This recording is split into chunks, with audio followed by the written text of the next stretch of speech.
இந்திய தேசத்தின் இருளகற்ற கொடி ஏந்திய பெருமக்கள் ஏராளம். அதில் வாவு சிதம்பரம் பிள்ளையின் பங்கு மிகப்பெரிய தாராளம்.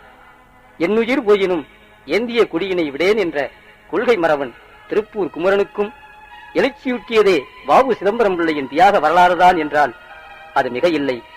அவர்களெல்லாம் இல்லாமல் நம் நாட்டின் சுதந்திரத்துக்கு வகையில்லை.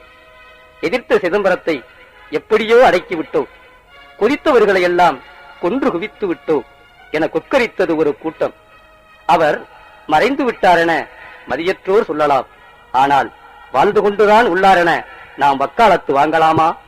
அவர் உயிரோடுதான் உள்ளார் என்பதற்கான உண்மையான ஆதாரங்கள் இதோ நான் தருகிறேன், கேளுங்களே.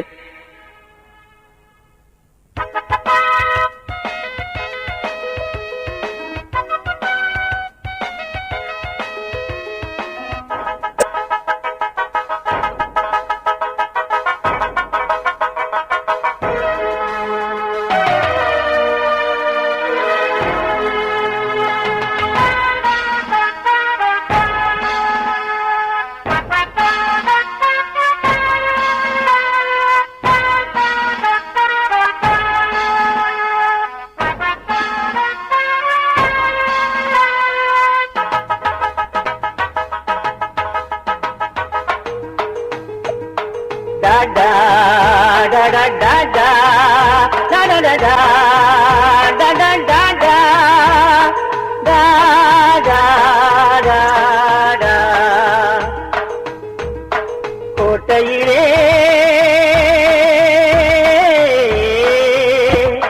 கோட்டையிலே தாயின் மணி கொடி பறக்குது, அந்த கொடியிலதா பாபுசியின் உயிர் இருக்குது. கோட்டையிலே தாயின் மணி கொடி பறக்குது, அந்த கொடியிலதா பாபுசியின் உயிர் இருக்குது. கொள்கை வீர தியாகி எல்லாம் சந்தித்த யுத்தம், கொள்கை வீர தியாகி எல்லாம் சந்தித்த யுத்தம். கொடியின் சிவப்பு நிறம் அவர்கள் எல்லாம் சிந்திய ரத்தம். கோட்டையிலே தாயின் மணி கொடி பறக்குது, அந்த கொடியிலதா பாபுசியின் உயிர் இருக்குது.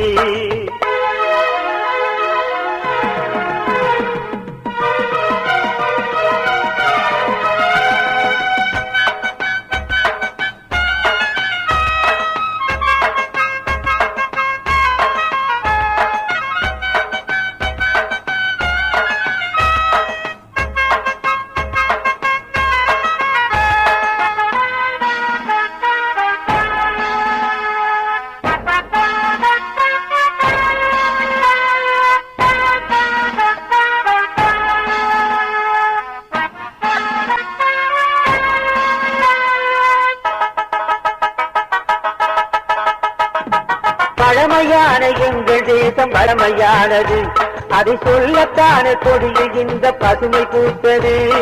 கள்ளமில்லா பிள்ளை உள்ளம் வெள்ளை அல்லவா, சிதம்பரம் பிள்ளையுள்ள தூய்மையான வெண்மை அல்லவா. அகிலமெல்லாம் அமைதி வேண்டும் உண்மையை கூறு, அதை சொல்லி சொல்லி பறக்கும் அந்த வெண்மையை பாரு. இந்த மூவல்ல கொடியில் தானே மூச்சிருக்குது, அதை ஏற்றும் போது அவர் ஆன்மா சாந்தி கொள்ளுது. கோட்டையிலே தாயின் மணி கொடி பறக்குது, அந்த கொடியிலதான் பாபுசியின் உயிர் இருக்குது.